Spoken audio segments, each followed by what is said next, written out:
The wedding music had been playing in an endless loop under the bright coastal sun of Newport Beach, California, for far too long. The hired string quartet did not dare to stop moving their bows because absolutely no one had given them the signal, so the melancholy scratching of the violins floated over the 200 white chairs like a broken hourglass. Samuel Vance Montgomery listened to every single note from the very center of the altar, feeling the nervous clearing of throats and the suffocating whispers that spread like thick smoke among the guests who had come to witness his marriage. He gripped the armrests of his wheelchair so tightly that his knuckles turned completely white from the accumulated tension of the disastrous afternoon. It had been quite a while since the bride should have crossed the threshold, but the cobblestone path of the beautiful coastal estate remained entirely deserted under the warm afternoon sky. The impeccably ironed carpet resting on the green lawn showed no footprints whatsoever, and the imposing floral arch, standing much taller than the height of an average man, held hundreds of white roses that were already beginning to wither inevitably under the California heat. Rebecca Adams.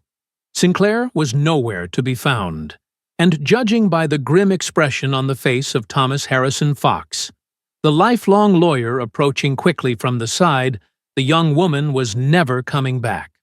Thomas was the only man in the entire world whom Samuel trusted with his eyes completely closed, thanks to a loyalty forged over decades of tireless work together. The older lawyer leaned subtly behind the wheelchair, holding a cell phone in his trembling hand, his face looking as pale as a white sheet. He murmured with a voice so low that his words barely brushed the ear of the young corporate executive, warning him that he needed to listen to a voice recording immediately, but begging him to take a deep breath before doing so. Samuel took the small device with a shaky pulse that he himself could not even recognize in that agonizing moment of profound public humiliation. Upon pressing the playback button, the voice that poured out of the small speaker shattered the warm air with a terrifying coldness. It was absolutely not the sweet and affectionate voice that he had learned to love deeply over the past 18 months of their formal courtship. It was a hollow, freezing, and terribly polite intonation that made an irrevocable decision of destiny painfully clear to everyone listening closely.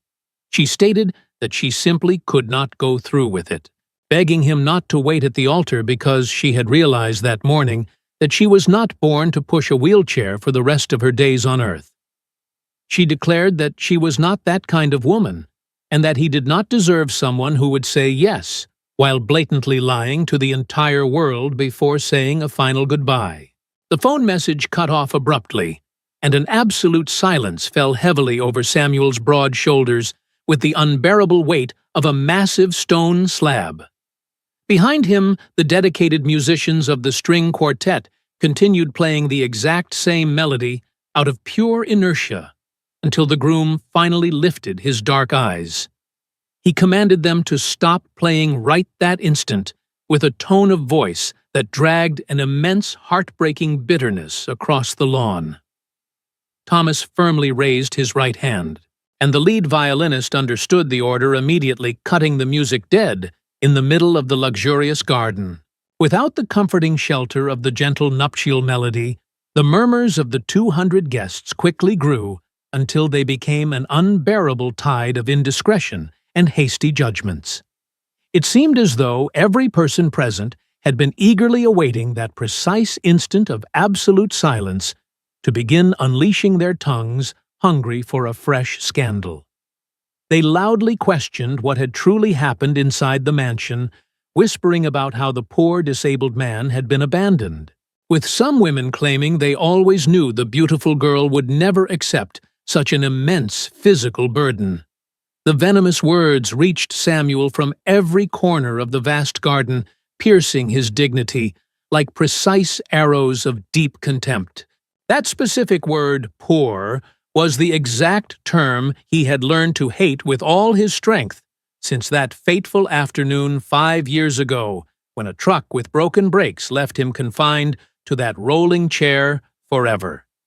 He was the man who had single-handedly built the massive Montgomery coastal resorts network from one tiny inn inherited from his grandmother Irene, multiplying it across the entire California coast until it became a true financial empire. He, who had signed contracts worth millions of dollars without his hand trembling, a single time was now suddenly reduced to the central object of public pity for the local high society. He closed his eyes for a brief second, desperately trying to contain his boiling rage, and when he opened them, his gaze fell directly upon Chloe Reynolds Matthews. She was standing quietly at the edge of the manicured lawn next to the appetizer table, holding a silver tray full of fresh water glasses with incredible stillness amidst the general chaos of the garden. Chloe had been working at the estate for 30 months, serving morning coffee and organizing the main study with an absolute discretion that had never once been broken. She was the only person on the entire property who had never looked at him with that condescending, pious gaze that everyone else reserved for the chronically ill. Samuel called Thomas over and instructed the lawyer to bring the quiet waitress to the center of the altar immediately, without causing any further scene. Thomas did not ask any questions. After a lifetime of serving the powerful family, he knew exactly when to obey without hesitation. When Chloe stepped up to the wheelchair, she did not bow or look away. She simply stood incredibly straight, with her hands folded, waiting patiently for his instructions. Samuel reached out, took her warm hand in front of the stunned crowd, and softly begged her to pretend to be his bride, just for that day, to save him from complete ruin. Arthur Adams Evans, the wealthy father of the absent bride, marched forward screaming furiously that this was a cheap farce involving a lowly housemaid. However, Chloe straightened her posture with an astonishing dignity, looked the powerful patriarch directly in the eyes, and proudly declared her full name to the crowd.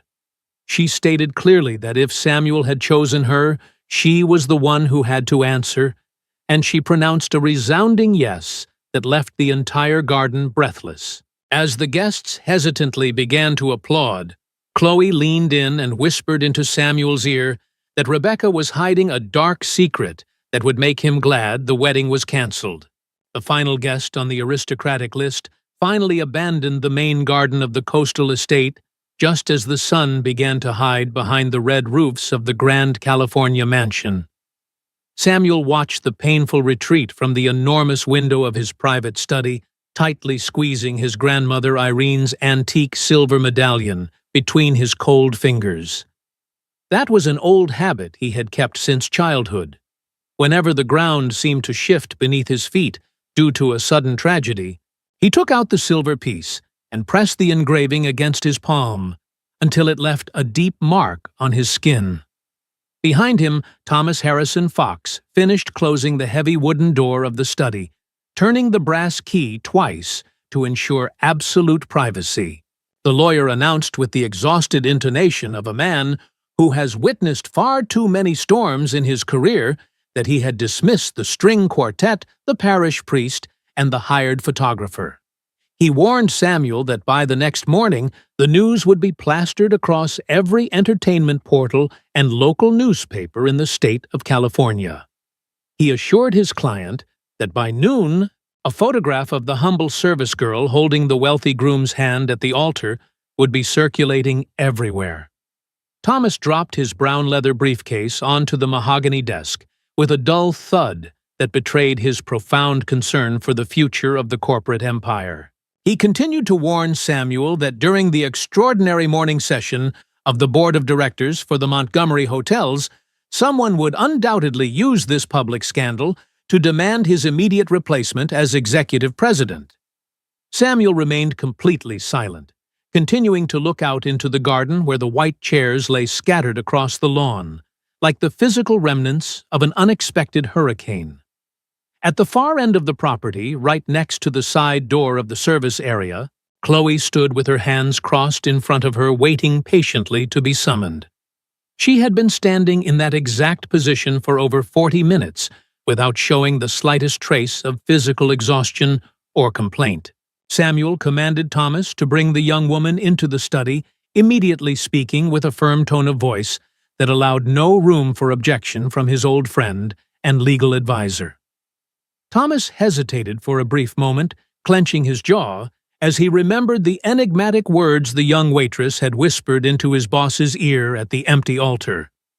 The lawyer insisted that he needed to be present for the conversation because of whatever secret she claimed to have discovered in the guest wing, but Samuel's unwavering stare forced Thomas to leave the room. Chloe entered the room a moment later, closing the door behind her with the extreme care of someone who has spent years learning not to disturb the air in other people's homes. Samuel offered her a seat on the comfortable leather sofa, but she subtly shook her head and kept her slender fingers intertwined, choosing to remain standing.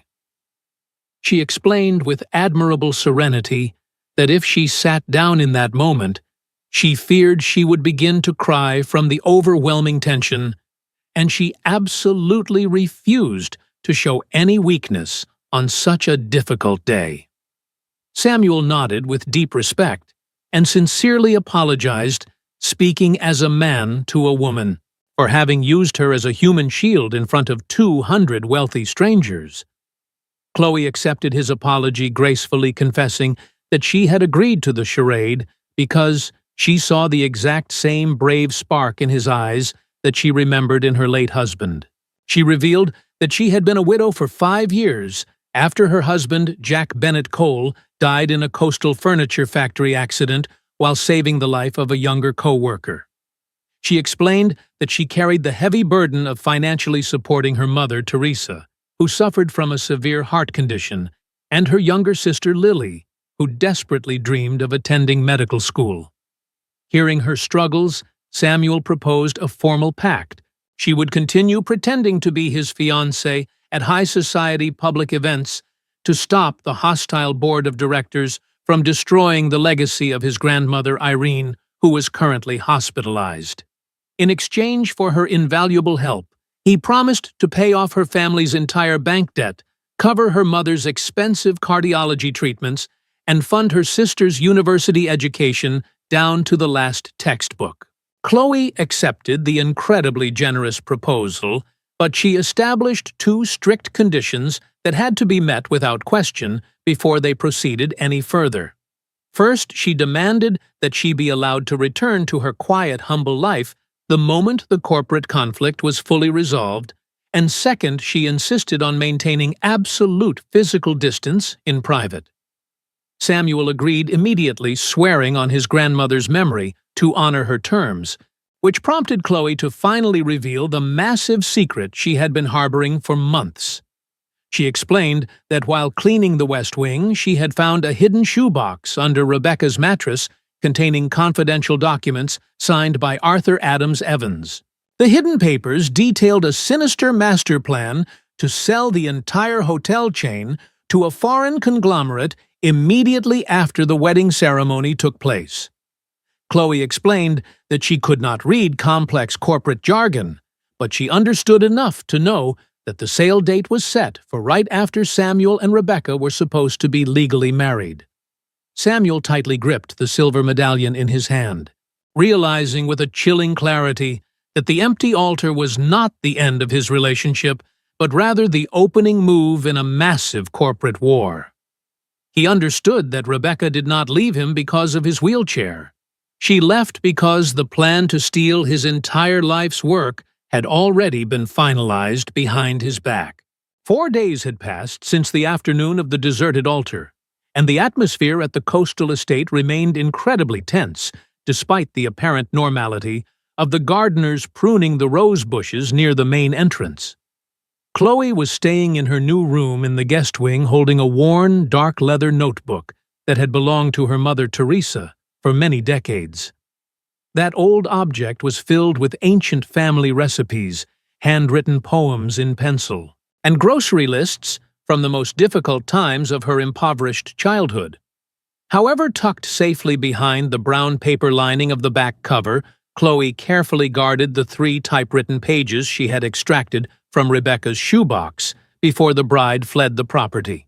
The heavy wooden door of the bedroom slowly swung open, and Margaret Owen, the head housekeeper who had served the Montgomery family for 30 years, walked in holding an elegant blue silk dress. Margaret possessed that indisputable domestic authority that ancient houses grant to those who have swept their hidden corners for decades, having helped raise Samuel since he was an orphaned child. With a falsely affectionate smile that barely concealed a perverse curiosity, the older woman began questioning the young waitress about the intimate details of her sudden relationship with the wealthy boss. Margaret probed to see if Samuel had confided any dark secrets about the Coastal family business, or if Chloe had shared any private information with him. Chloe maintained a perfectly neutral expression as she smoothed the blue silk dress over the bed, assuring the housekeeper in a calm voice that Mr. Montgomery had only given her precise instructions for the evening's charity gala. Margaret narrowed her eyes, observing the young woman for a few tense seconds, and patted her arm with an artificial tenderness, before silently leaving the room. Just a few minutes later, Samuel entered the guest quarters in his wheelchair, holding the antique silver medallion outside of his jacket pocket. He looked directly at Chloe and asked her why she had not brought those crucial commercial documents straight to him the very moment she discovered them hidden under the mattress.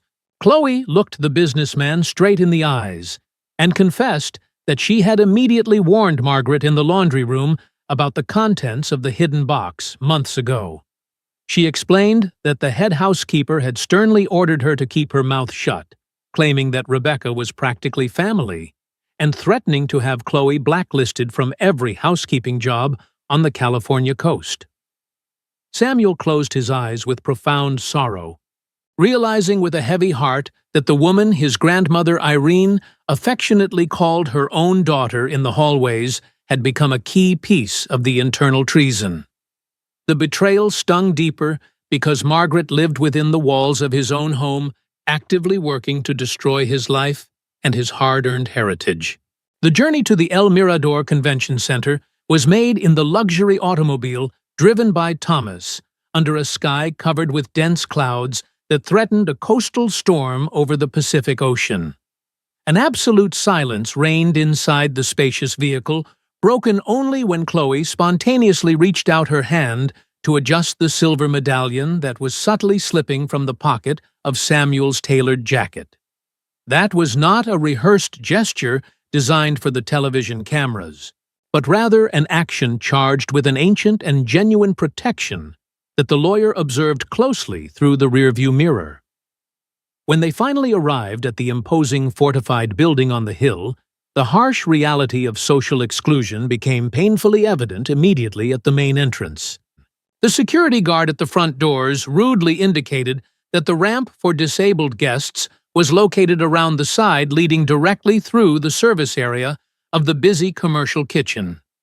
That poorly constructed ramp proved exactly how high society equated a wealthy man in a wheelchair with the humble waiters who carried trays of food through the back doors.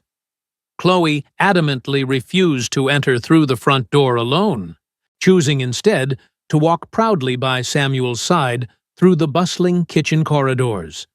They navigated between busy cooks and waiters who lowered their heads with silent respect for the couple's quiet dignity, eventually emerging together into the dazzling main ballroom. The grand ballroom of El Mirador sparkled with warm lights, and the constant clinking of fine crystal glasses where Arthur Adams Evans stood alongside his aristocratic wife, Beatrice Adams Sterling. Rebecca did not attend the gala, but her father raised his glass from a distance, flashing Chloe a smile loaded with hidden hostility before approaching her later to demand a private word on the outdoor balcony. In the dim light of the terrace, the powerful businessman threatened the young waitress, claiming he would use his political influence to remove her mother from the urgent waiting list at St. Lazarus Hospital if she continued her charade. Chloe did not flinch, telling him bravely that her mother was on that list because her heart was tired of life's injustices, not because of his whims. She firmly stated that she washed dirty dishes for a living, but she absolutely refused to wash corrupt consciences like his, advising him to clean up his own mess before threatening a working family. When they returned to the car after the event, Thomas revealed that he had planted a hidden recorder in Chloe's purse, capturing every single word of Arthur's vile extortion on the balcony. Thomas also reported that estate security cameras had caught Margaret meticulously searching Chloe's guest room for 20 minutes while they were at the gala. Chloe simply smiled, tapping the worn leather notebook safely tucked inside her handbag, knowing that the traitor had found absolutely nothing. Arriving at the estate, they were shocked to find Rebecca standing in the rain by the main gate, desperately playing the victim and begging to be let inside. But Samuel coldly sent her away to a local hotel. Early the next morning, Samuel and Chloe traveled to St. Lazarus Hospital to visit grandmother Irene, whose fragile health had significantly declined overnight, according to the urgent reports from the attending nurses. The elderly woman's private room was located on the top floor of the austere white building, offering a serene view of an interior courtyard, where an old palm tree bravely resisted the salty ocean winds. Upon entering the quiet room, the elderly matriarch immediately recognized Chloe's facial features and revealed with a nostalgic warm smile that she had known her mother Teresa many decades ago. Irene explained that she used to run a charitable sewing workshop near the city's bustling port, and Teresa had been her most talented and dedicated student. The grandmother held the young waitress's fingers, firmly recounting how Teresa possessed the finest hands in the entire sewing room, embroidering tiny flowers with a delicate perfection she had never seen in another woman. Irene felt she had never fully repaid Teresa for the beautiful work and time she had given, and she expressed profound joy that life had finally brought Teresa's daughter to her family. Irene then pulled a sealed beige paper envelope from beneath her white hospital pillow and handed it directly to her grandson, instructing him to open it only if the corporate situation became even darker. Chloe stepped out into the quiet hospital hallway to give the family some privacy, sitting on a plastic chair and shedding silent tears as she remembered her mother's difficult past.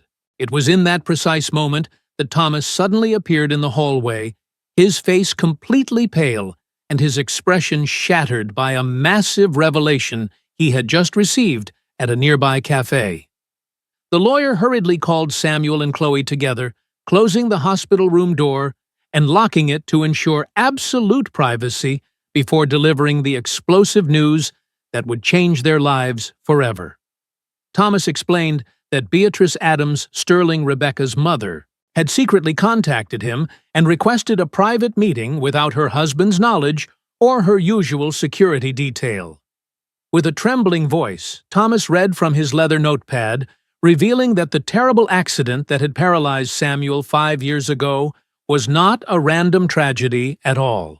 Beatrice had confessed that she was present when her husband Arthur paid a massive sum of cash to a professional truck driver to intentionally crash into Samuel's car on the steep coastal highway. The sinister goal of the orchestrated collision was to physically disable the young billionaire, forcing him into a state of vulnerability that would make the arranged marriage to Rebecca seem like his only salvation. The room fell into a deathly silence as Samuel pressed the silver medallion hard against his chest, feeling an indescribable physical pain radiating through his entire body as the truth finally washed over him. But the conspiracy planned by the Adams family was even darker and more comprehensive than merely stealing the profitable hotel chain. Thomas continued explaining the master plan following the wedding. Arthur intended to use the bribed board of directors to declare Samuel mentally incompetent, citing severe post-traumatic depression stemming from the violent crash. Rebecca, acting as his legally authorized wife, would then sign the papers to commit him indefinitely to a highly secure private psychiatric facility hidden deep in the interior of the state. While Samuel rotted away in a padded cell, Arthur and Rebecca would completely drain the immense financial assets of the Montgomery hotels, leaving him with absolutely nothing but his despair. Beatrice had remained silent for years out of fear, but seeing her daughter actively participate in the cruel destruction of a good man finally broke her complicity. Samuel sat frozen in his wheelchair for a long time, struggling to breathe as the sheer magnitude of the pure evil directed at him fully materialized in his mind.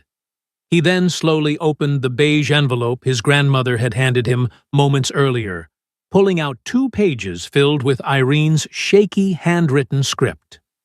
He asked Thomas to read the letter aloud because his own voice was completely choked with emotion.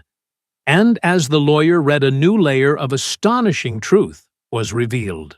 Irene's letter confessed that she had suspected Arthur's involvement in the crash mere months after it happened, but lacked the concrete proof to destroy him legally. Because she knew the terrible truth, Irene had deliberately forced Samuel to study complex corporate law and placed the company's core assets into an impenetrable trust that only his specific signature could unlock.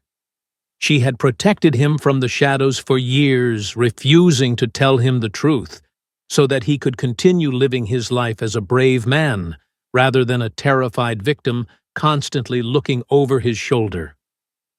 Samuel covered his face with both hands, breaking down in silent tears as he realized how fiercely the frail woman sleeping in the hospital bed had fought to keep him safe from monsters. Chloe knelt gracefully beside his wheelchair, taking both of his hands and kissing them tenderly, offering him the silent, unwavering strength he needed to finally go to war. The late afternoon sun was beginning to cast long, golden shadows across the mahogany walls of the main parlor at the estate, when Beatrice Adams Sterling arrived without her usual security detail.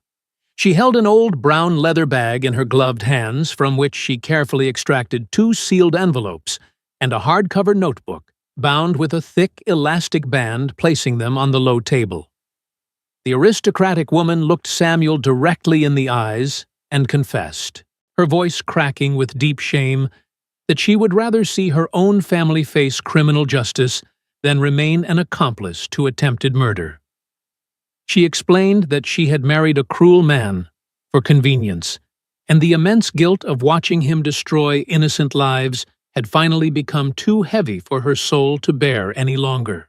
The first envelope contained the exact names of the 6 corrupt board members of Montgomery Hotels, who had accepted massive cash bribes to vote in favor of Samuel's removal for alleged mental incapacity. The second document held the duplicated bank transfer receipts proving the illicit payments made to the truck driver, which Beatrice had secretly copied from her husband's hidden safe during sleepless nights. Finally, the thick notebook contained a detailed, handwritten confession of the entire conspiracy, which Beatrice swore she would ratify before any federal judge in the United States to dismantle the criminal network once and for all. Thomas spent 30 tense minutes verifying the documents, finally confirming that they had enough irrefutable evidence to launch an immediate criminal prosecution for fraud, bribery, and attempted kidnapping against Arthur and Rebecca. Before leaving the estate for the corporate tower the following day, Chloe entered Samuel's private study, holding a very worn black and white photograph she had found inside Rebecca's hidden shoebox months ago. The old image showed a young textile union leader holding a small labor flag, and standing right behind him with a cold, calculating glare was a much younger Arthur Adams Evans. Chloe explained that the young union leader in the photo was the father of her late husband, Jack Bennett Cole, who had been brutally beaten by hired thugs after a labor assembly, leaving him permanently crippled. She stated that the working-class families of the port always knew Arthur was the one who ordered the vicious attack, but no one ever had the visual proof to connect him to the crime until now. Samuel carefully packed the historic photograph alongside the damning corporate evidence, realizing that the quiet waitress had provided him with the ultimate weapon to destroy Arthur's false public reputation. The legal team traveled swiftly to the top floor of the corporate skyscraper in the center of the coastal city to attend the extraordinary emergency session of the board of directors. The board members entered the massive meeting room with the fake, hurried politeness of people trying desperately to hide their intense nervousness behind practiced corporate greetings. Arthur and his daughter Rebecca arrived last, acting incredibly arrogant and confident, because they still falsely believed they controlled the voting majority of the massive hotel chain. Samuel rolled his wheelchair to the head of the long wooden table, positioning Thomas to his left, and proudly placing Chloe to his right, in the seat traditionally reserved for the executive president's official partner. Without raising his voice a single time, Samuel methodically presented the devastating evidence over the next 20 minutes, completely freezing the atmosphere in the giant corporate boardroom. He announced the legal injunction freezing the company's sale, read aloud the names of the 6 bribed directors, and finally presented Beatrice's sworn confession detailing the horrific accident and the psychiatric plot. The faces of the conspirators turned completely white with terror, and the room descended into absolute chaos when Thomas placed the old Union photograph directly in the center of the table. Eleanor Vance Carter, an honorable elderly board member, leaned forward and immediately recognized the Union event in the photo, remembering the terrible unpunished crime at the port from a quarter of a century ago. The revelation of Arthur's violent history disgusted the remaining honest members of the board, who physically pushed their heavy chairs away from him in a powerful display of absolute rejection. Rebecca desperately tried to speak to defend herself, but Thomas sharply cut her off, stating firmly that she would have to save her pathetic lies for the federal prosecutors. Samuel then raised his hand and granted the floor to Chloe, stating that she had more right to speak the final words in that room than any wealthy shareholder present. Chloe stood up, slowly placed her hands on the polished table, and delivered a speech so powerful and true that the entire room held its breath. She told them that the invisible people who serve water and wash dishes see absolutely everything that the wealthy elites try so desperately to hide in the shadows. She declared that she had not come to humiliate anyone, but simply to return the piercing gaze they never thought would look back at them, proving that the working class carries the ultimate truth. Eleanor Carter was the first to applaud, and soon the entire room joined in. Arthur was escorted out by security, the corrupt members signed their resignations, and Eleanor offered to pay for Lily's entire medical education. On the drive back to the estate, Samuel received an urgent phone call from the director of St. Lazarus Hospital, who reported that grandmother Irene had miraculously woken up with a sudden burst of energy. The director explained that the elderly matriarch was repeatedly asking for a wedding ceremony to take place at a specific small chapel before she finally let go of this world. Hearing this, Samuel closed his eyes, and Chloe instinctively placed her hands over her mother's old leather notebook, sensing that their long battle was finally coming to a beautiful end. That night, Samuel made a secret phone call to arrange everything for the following morning, ready to honor his grandmother's dying wish and claim the life he truly deserved. The pale light of dawn broke over the California coast as Samuel Vance Montgomery left the estate with Thomas Harrison Fox, driving the luxury vehicle toward the poorer neighborhoods of the port. The antique silver medallion of his grandmother Irene rested safely in the breast pocket of his tailored suit, pressing warmly against his beating heart as they navigated the quiet morning streets.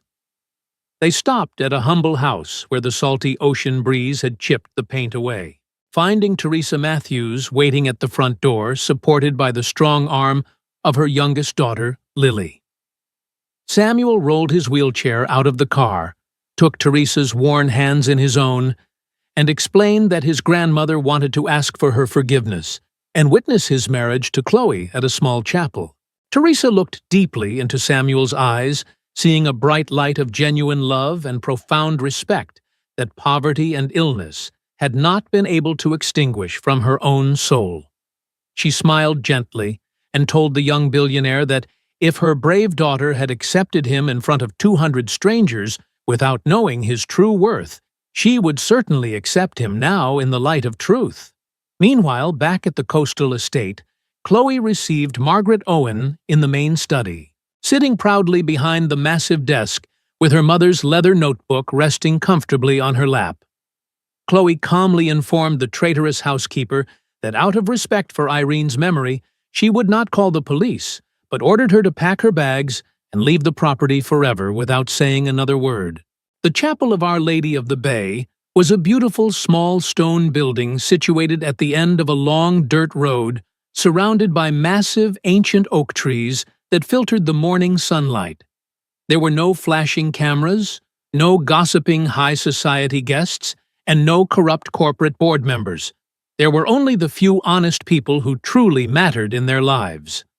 Grandmother Irene arrived in a specialized medical ambulance authorized by the hospital director, and the paramedics carefully wheeled her stretcher right up to the altar so she could witness the ceremony clearly. Chloe walked down the rustic aisle supported on her left by her mother Teresa, and on her right by her sister Lily, carrying a simple branch of fresh jasmine from the estate's garden instead of an expensive bouquet. Before the priest could begin the sacred vows, Irene weakly raised her thin hand and asked for a brief moment to speak directly to the mother of the bride. The elderly matriarch apologized to Teresa for never fully paying her what she was truly worth during those difficult days at the sewing workshop at the port so many decades ago. Teresa stepped forward, kissed Irene's fragile hand, and whispered that there was absolutely nothing to forgive, because those sewing classes had given her rare moments of pure happiness during a very hard life.